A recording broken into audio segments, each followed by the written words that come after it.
Next forum is for State Board of Education, District 6, and we have one candidate who has joined us here tonight.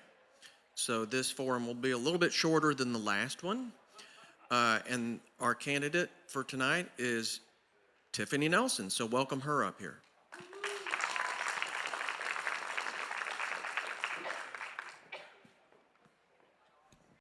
I guess I'll just stand. There's really no reason to sit. So we're going to just kind of, with one candidate, we're going to do a little bit of a different format here. So why don't you go ahead and make your opening statement, and then I'll ask you these questions and go from there. Perfect. Thanks, Kent. I'm Tiffany Nelson. I'm running for State Board of Education, District 6.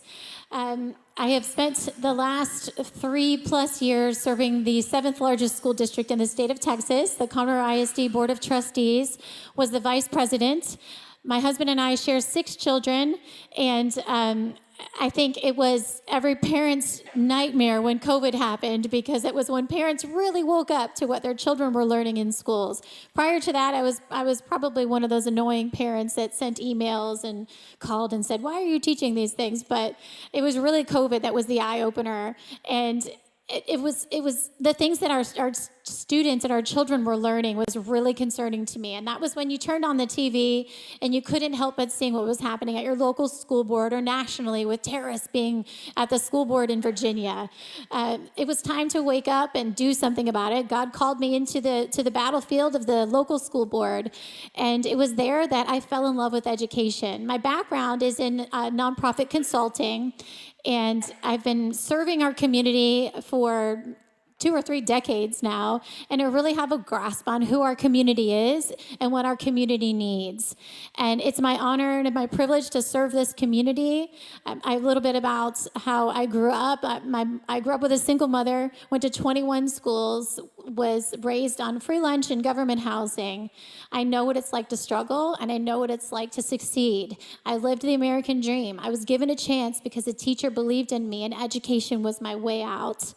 And I hope to give that to every Texan student that walks across that graduation stage, so that they can be ready for college, career in entrepreneurship or trade, or the military. Thank you.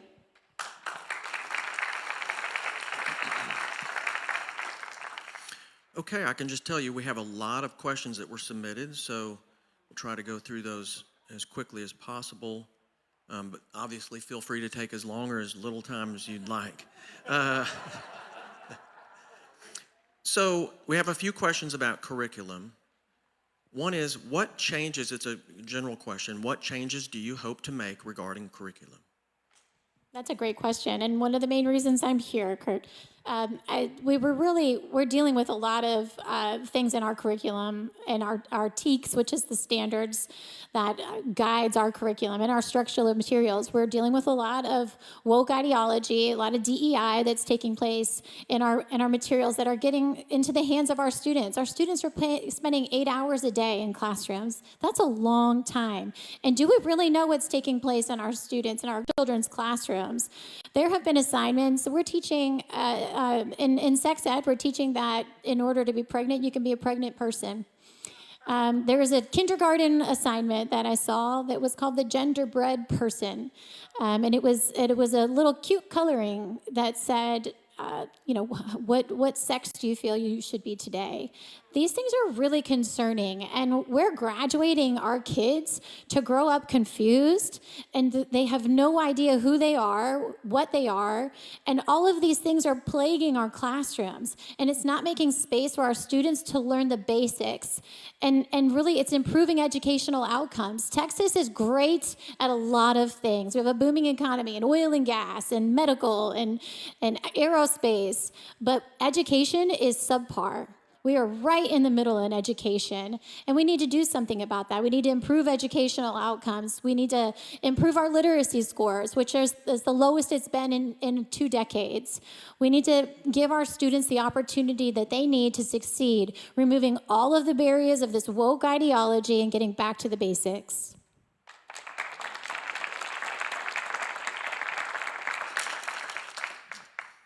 All right, in a somewhat related question, How would you address the need for citizens to have an understanding of and respect for the United States and Texas history, as well as practical civics?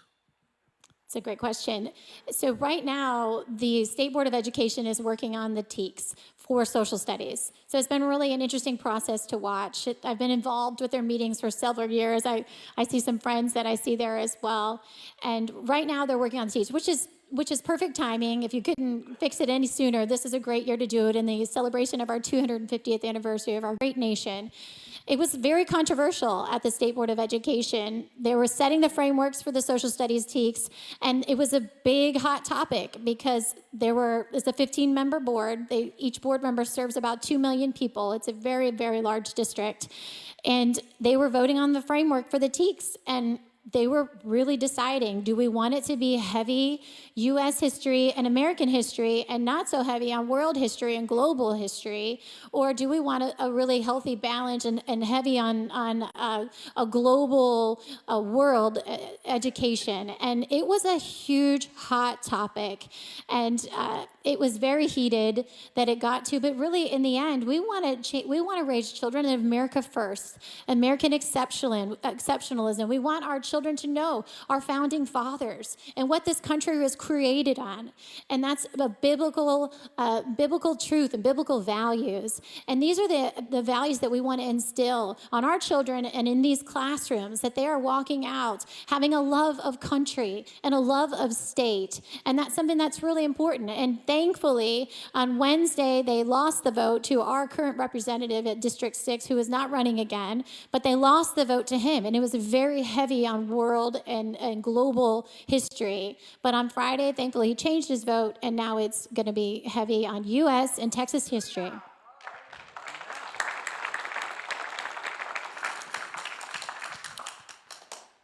Okay, we have two questions that I'm going to combine because they're somewhat related, and they're similar to the questions for the judges in the last forum. What is one guiding Bible verse that represents God's call on your life to run for this position? And then secondly, do you have a spiritual gift? And if so, how would you use it if elected? Sure. I love Matthew 6:33. Seek first the kingdom of God and his righteousness, and all of these things will be given to you. And I just really lean on that. There have been times when things get hard, and sometimes you need to stand on your own. For instance, it came to me in 2022 as a school board member. A gentleman brought to the school board the fact that the 5th grade biology book was teaching the Big Bang Theory as the origin of the universe. And as a pastor's wife and a master's in Christian ministry, I thought the world is not created in an explosion. And at the very least, we need to teach our children to think critically. Why aren't we teaching intelligent design to compare and contrast to the Big Bang Theory? Every person on that board, it's a 7-member dais, 2 of them abstained to the vote, and the 4 of them said no.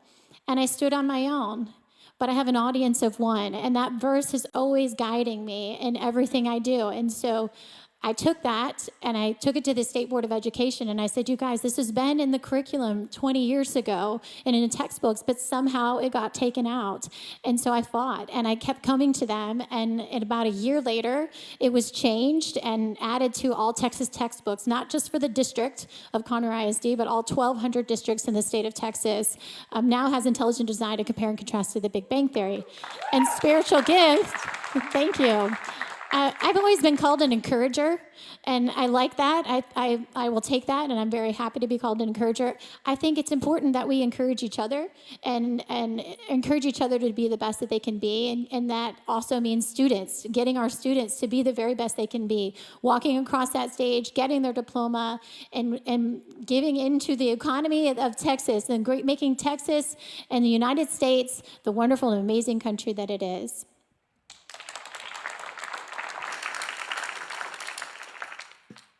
Okay, the next question says, RPT platform has banned taxpayer-funded lobbyists. How can you, the State Board of Education, assist in stopping the influence they enjoy with curriculum and book adoption? Often, publisher lobbyists fill the room, but at the expense of the parent and taxpayer. Yep, it's a great question. Well, one of the things you can do is something that we already did at Conroe ISD, and that's say no to taxpayer-funded lobbyist groups like TASB. We removed TASB from Conroe ISD and brought in a new organization, and that was a really big deal for us, and it gave us the opportunity to rewrite over 50 to 60 different policies to align with the conservative values of the community that voted me in. And we were able to make changes like we're able to adopt a policy that is removing any gender ideology, gender fluidity to align with President Trump's executive order. We were able to get a Title IX policy, and I had been fighting for a Title IX policy back with the Biden rewrite with the gender orientation. And with the new organization, we were able to get that policy in. We wrote a book policy removing sexually explicit materials from our schools and libraries, our classrooms and libraries, and making it age appropriate. The power and control is with the lobbyists, and when you release those chains, you can have the freedom to pick and select any curriculum and any textbooks that you feel are aligned. And that's the exciting part about being on the State Board of Education, is that you have the opportunity to start with a clean slate and pick the curriculum that best aligns with you, what best aligns with District 6, which is Montgomery County and Harris County, and what you wanted me to vote in for you.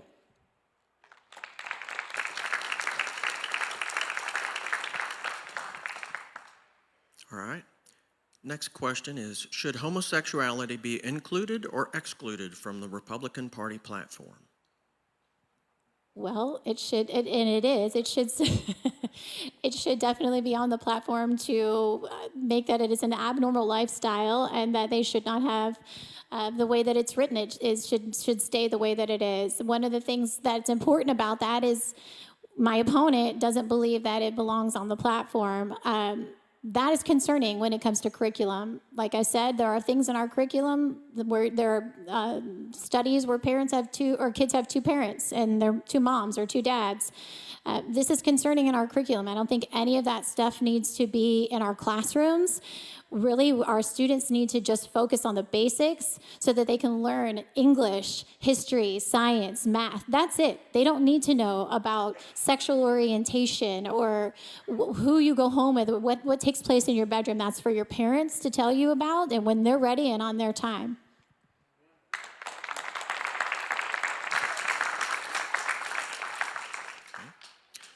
One of the questions asks, what will you do not only to protect our kids, but allow for a safe learning environment? Well, there are 5 main things that the State Board of Education does, and that is approving the TEKS, was the Texas Essential Knowledge and Skills. They also set the graduation requirements and the instructional learning materials, and they also approve charter schools and manage the Permanent School Fund. The Permanent School Fund is the largest education endowment fund and the oldest. It contains $60 billion in the account, and it is the State Board of Education's job to oversee and manage that account, making sure that they are aligned and not investing in investments that are against who Texas is, like BlackRock, and they removed all of those things. So it's being a watchman over that account.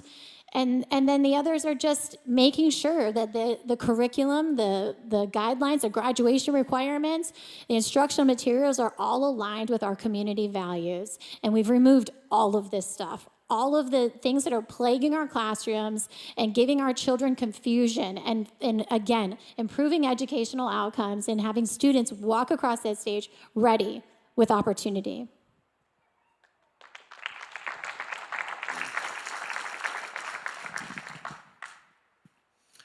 All right, I'm going to combine a couple of questions here. How would you ensure that adopted instructional materials are accurate, age appropriate, free from bias, while at the same time meeting high academic standards? And what would you do to incorporate Judeo-Christian values into the curriculum? Well, with the passing of HB 1605, there's a new bill that passed 2 legislative sessions ago, and that is bringing in high-quality instructional materials for our students at the State Board of Education level. What that means is that it goes through a process called the IMRA process, and you can have teachers and community members sign up to be a member of the IMRA process or suitability reviewers. And it's a stipend. There's a job that you can get with TEA and look over the material. Then that goes through that process. There's a huge rubric that shows how aligned it is with the TEKS. 100%, the high quality instructional materials are 100% aligned with the TEKS. And it goes through a very rigorous process. And then it is flagged for concerns and flagged for errors. And then eventually, when it's ready to pass, and this can be years long in the process, when it's ready to pass, it comes to the State Board of Education. And then that comes through for review and to vote on in passing it. So again, I would reach out to resources and trusted resources that I have and make sure that this is what we need for our students. I've done the work in the past. I'm willing to get in and get my hands dirty and do the work and show up, and I have a track record to prove it.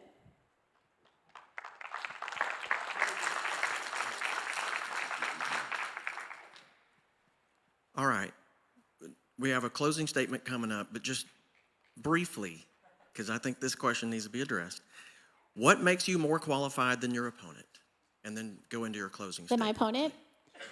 Well, I think that you have two very different opponents. I have education experience. I've served as an elected official in a public school board. So I have education experience, policy experience. We've rewritten 50 or 60 policies in our school district. I have curriculum experience. I've worked on the science curriculum, and I've successfully passed work over at the State Board of Education, getting intelligent design added to Texas textbooks. I also worked with the State Board of Education on the curriculum that is going to help improve literacy scores, and we passed that in Conroe ISD as well. I also have been spending plenty of time up at the Capitol to work on legislation and work with legislators, and having key relationships with legislators is a really big deal because you're able to get the work done for education on the pub ed committees as well, and so able to get those done. That's just one of the things I think that makes me qualified, but also that I have a proven track record. And that's something that I don't think my opponent can say as well. You can see my votes. You can see what I voted on. You can see where I've stood strong for biblical values when no one else did. And you can see the work that I've done and continue to do. And my opponent doesn't have a track record other than speaking at the state convention, trying to get abortion taken off of the platform and removing the LGBTQ statement. So I think you have two very different people. One's very conservative and one is more on the moderate. Did you have a second part of that question that I missed? Just to go ahead and give us go into my closing statement. Well, I really want to thank you all so much for being here and for supporting me just along my journey in education. It has been a wonderful ride, and this is where the work gets done. These are the grassroots people this is where the work gets done. You tell me what you want, and I get it done. I'm just thankful for the time that you all are here tonight to take the ability to listen to candidates and hear what it is that they're running on. And just appreciate you all so much. God bless you.